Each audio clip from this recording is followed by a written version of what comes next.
నమస్తే SRK news కి స్వాగతం.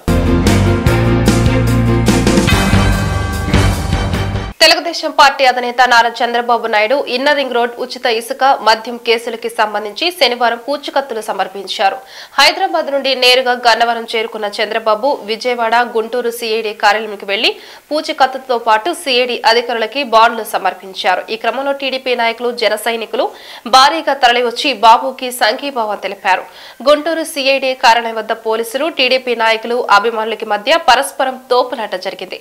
ఈ అంశంపై మాజీ మంత్రి ఆలపాటి రాజా మాట్లాడుతూ అసత్య ప్రచారాలు అవినీతికి కేరాఫ్ వైసీపీ అని ధ్వజమెత్తారు. 16 నెలల పాటు జైల్లో ఉన్న జగన్ అందరిపైన అక్రమ కేసులు పెట్టి పైశాచిక ఆనందాన్ని పొందుతున్నారని ఆగ్రహం వ్యక్తం చేశారు.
ఒక విచిత్రమైనటువంటి పరిస్థితిలో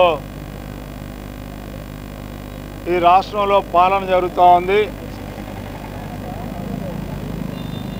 పాలక ప్రభుత్వాలే ప్రజల్ని మోసం చేస్తూ, ప్రజల్ని మభ్యపెడుతూ, అసత్య ప్రచారాలతో, అబద్ధాలతో, అవినీతి మయంతో, అక్రమ కేసులకి నాంది పలికినట్టు ఈ రోజున ఈ పాలన జరుగుతూ ఉంది.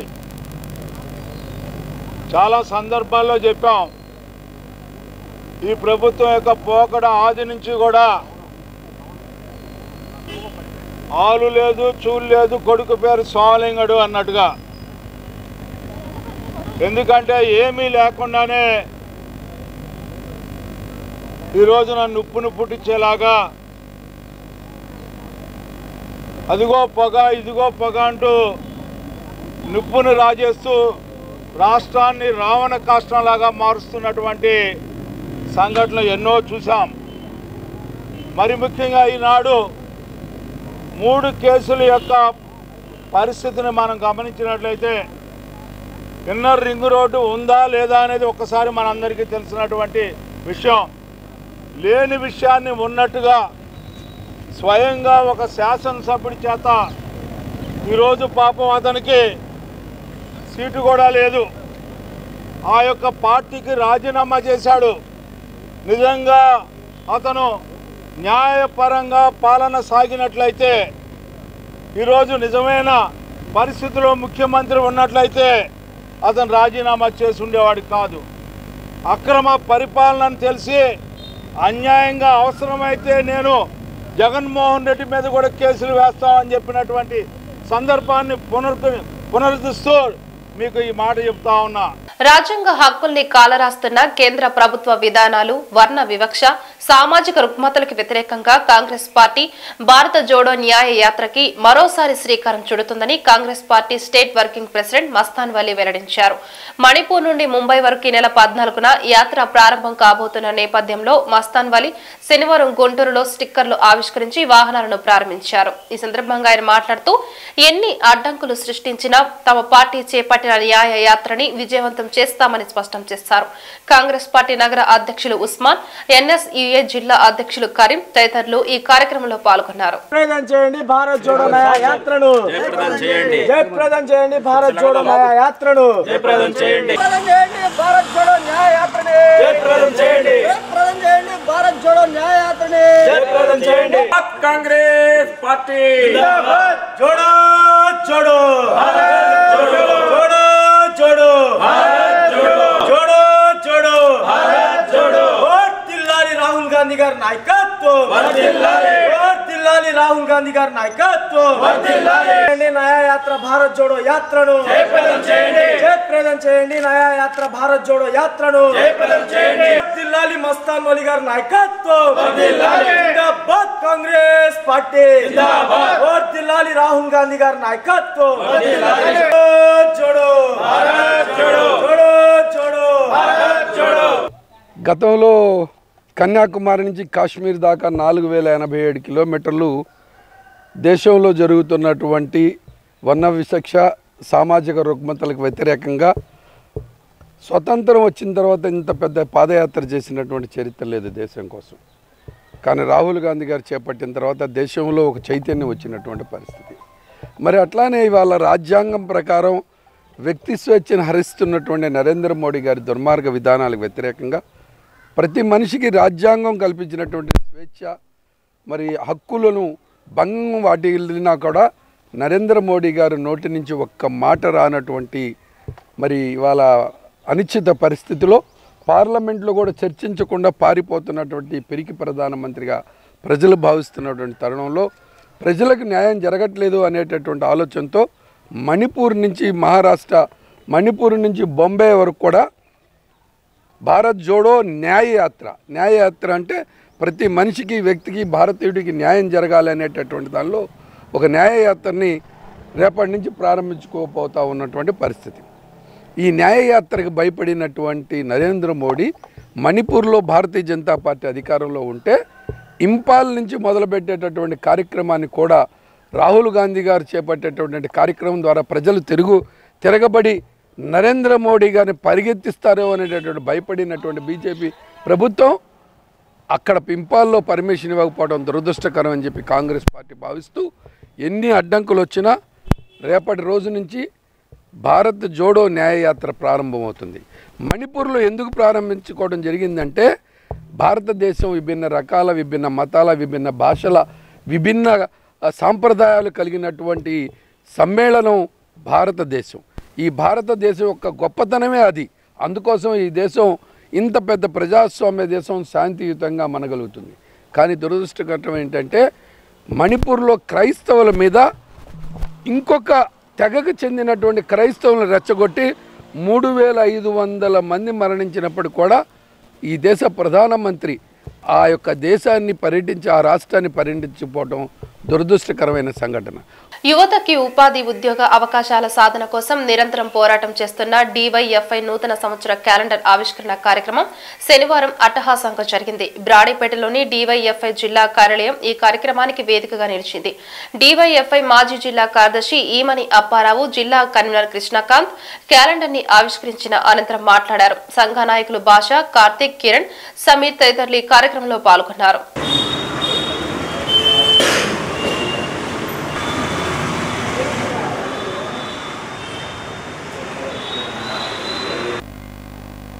అందరికీ విద్య, అందరికీ ఉపాధి అనేటువంటి అంశంతో నినాదాలతో ఏర్పడినటువంటి డివైఎఫ్ఐ ఆ నినాదాలని ఫుల్ఫిల్ చేసేదానికోసం నిరంతరం ఉద్యమాలు చేస్తూ ఉంది. ఈ నేపథ్యంలోనే యువకులను అందరినీ ఉపాధితో పాటు సామాజిక అంశాల పట్ల కూడా వాళ్ళని ముందుకు తీసుకెళ్లే దానికోసం నూతన సంవత్సరం సందర్భంగా ఈ క్యాలెండర్ని ఆవిష్కరించడం జరిగింది. ప్రధానంగా ఈ మధ్యకాలంలో చూసినట్లయితే పెద్ద ఎత్తున డ్రగ్స్కి బానిస అవుతున్నటువంటి యూత్ మనకి ఎక్కువగా అవపడతా ఉన్నారు. కాబట్టి ఈ డ్రగ్స్ని నిర్మూలించాలని చెప్పి కూడా డివైఎఫ్ఐ డిమాండ్ చేస్తూ ఉంది. ఈ నేపథ్యంలో జరిగేటువంటి కార్యక్రమాల్లో యువత పెద్ద ఎత్తున పాల్గొనాలని చెప్పి కూడా మేము కోరుతా ఉన్నాం. అదే కాకుండా రాష్ట్రంలో ఉపాధి కల్పించాల్సినటువంటి రాష్ట్ర ప్రభుత్వం పూర్తిగా ఉపాధి పట్ల నిర్లక్ష్యం వహిస్తూ ఉంది. ఓన్లీ సంక్షేమ పథకాలే కాకుండా ఉపాధి కల్పించినప్పుడే యువత కానీ కార్మికులు కానీ ముందుకెళ్ళడానికి అవకాశం ఉంటుంది. కాబట్టి ఈ నేపథ్యంలో ఉపాధి కల్పించడం కోసం జాబ్ క్యాలెండర్ని ఉద్యోగాలు కల్పించమని చెప్పి అడుగుతూ ఉన్నాం. కానీ గత 4 సంవత్సరాల్లో మనం పరిశీలించినట్లయితే బటన్ నొక్కడం తప్ప ఉపాధి కల్పించే విధంగా జాబ్లు ఇచ్చినటువంటి పరిస్థితి అయితే లేదు. రీసెంట్గా కూడా డిఎస్సి అభ్యర్థుల నిమిత్తం పెద్ద ఎత్తున విజయవాడలో ఆందోళన కూడా చేయడం జరిగింది. అరెస్టులతో ఉద్యమాలని పక్కదారి పట్టించే ప్రయత్నం చేస్తున్నారు తప్ప ఉపాధి కల్పించే విధంగా కూడా ప్రభుత్వం చర్యలు తీసుకోవట్లేదు. కాబట్టి ఉపాధి సామాజిక అంశాలను ముందుకు తీసుకెళ్లే దానికోసం డివైఎఫ్ఐ నిరంతరం కృషి చేస్తూ ఉంది. ఈ నేపథ్యంలోనే ఈ క్యాలెండర్ను కూడా తీసుకురావడం జరిగింది. కాబట్టి అందరూ కూడా ఆదరించాలని చెప్పి కూడా విజ్ఞప్తి చేస్తా ఉన్నాం. తెలుగుదేశం పార్టీ అధినేత నారా చంద్రబాబు నాయుడిని వైఎస్ఆర్ కుమార్తె కాంగ్రెస్ పార్టీ నాయకురాలు వైఎస్ షర్మిల శనివారం మర్యాదపూర్వకంగా కలిశారు.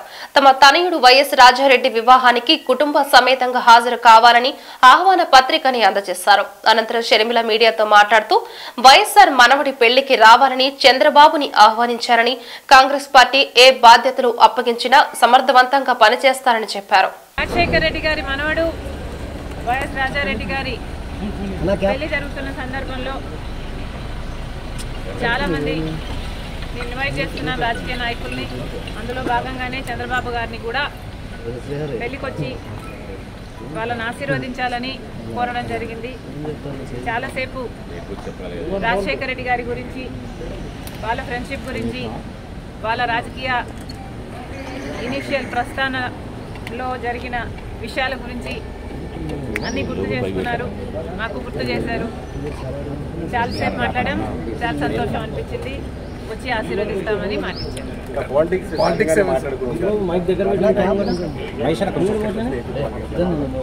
లేదమ్మా, యాక్చువల్లీ మోస్ట్లీ రాజశేఖర రెడ్డి గారి గురించే ఆయన ప్రస్తావించారు. ఇనీషియల్గా వాళ్ళు రాజకీయాలు మొదలు పెట్టినప్పుడు వాళ్ళిద్దరూ కలిసి ప్రయాణం చేశారు. పొద్దున్న నుంచి సాయంత్రం వరకు వాళ్ళు కలిసే ఉన్నారు, జీప్లలో కలిసి తిరిగారు. ఇలాంటివన్నీ ఢిల్లీకి వెళ్ళారు. అప్పుడు చీఫ్ మినిస్టర్కి వాళ్ళిద్దరు కలిసి చేసిన ప్రయత్నాలు అయితేనేమి, ఇలాంటివన్నీ చెప్పుకుంటూ వచ్చారు.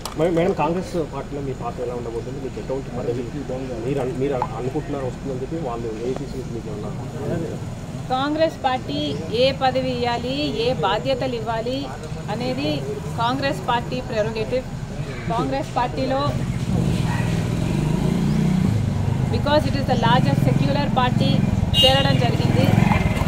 రాహుల్ గాంధీ గారు ప్రధానమంత్రి అయితేనే మన దేశానికి మంచి జరుగుతుందని, కమ్యూనల్ వైలెన్స్లు తగ్గుతాయని, రాజశేఖర రెడ్డి గారే రాహుల్ గాంధీని ప్రధానమంత్రిని మనస్ఫూర్తిగా చేసుకోవాలి అనుకున్నారు. కాబట్టి అదే జరగాలి, అది జరిగితేనే మన దేశానికి మంచి జరుగుతుంది అని చేరడం జరిగింది. ఇంకొకసారి చేరిన తర్వాత వాళ్ళ చేతుల్లో మనం పెట్టుకున్న తర్వాత వాళ్ళు ఎలా ఆదేశిస్తే అది నమ్మకంగా చేయాల్సి ఉంటుంది. ఈ అన్ని రాజకీయాలు ఎట్లా డెవలప్ అవుతాయి, నాకు ఏ బాధ్యతలు ఇస్తారు అన్న దాని మీద డిపెండ్ అయి ఉంటుంది. So we should all wait and see.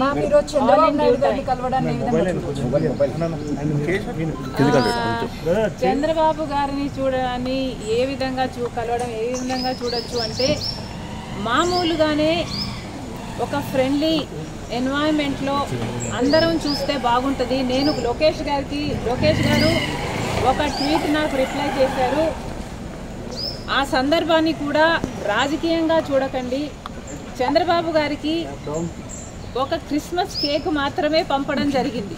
అభివృద్ధి సంక్షేమం ప్రభుత్వానికి రెండు కళ్లు లాంటివని వైసీపీ గుంటూరు తూర్పు నియోజకవర్గ ఎమ్మెల్యే అభ్యర్థి నూరి ఫాతిమా అన్నారు. నియోజకవర్గంలోని రావుఫ్ నగర్, దుర్గానగర్, కొండలరావు నగర్ ప్రాంతాల్లో శనివారం అభివృద్ధి పనులకి నూరి ఫాతిమా శంకుస్థాపన చేశారు. పార్టీ నాయకులు అబిద్, బుజ్జి, గౌస్ తదితరులు కార్యక్రమంలో పాల్గొన్నారు.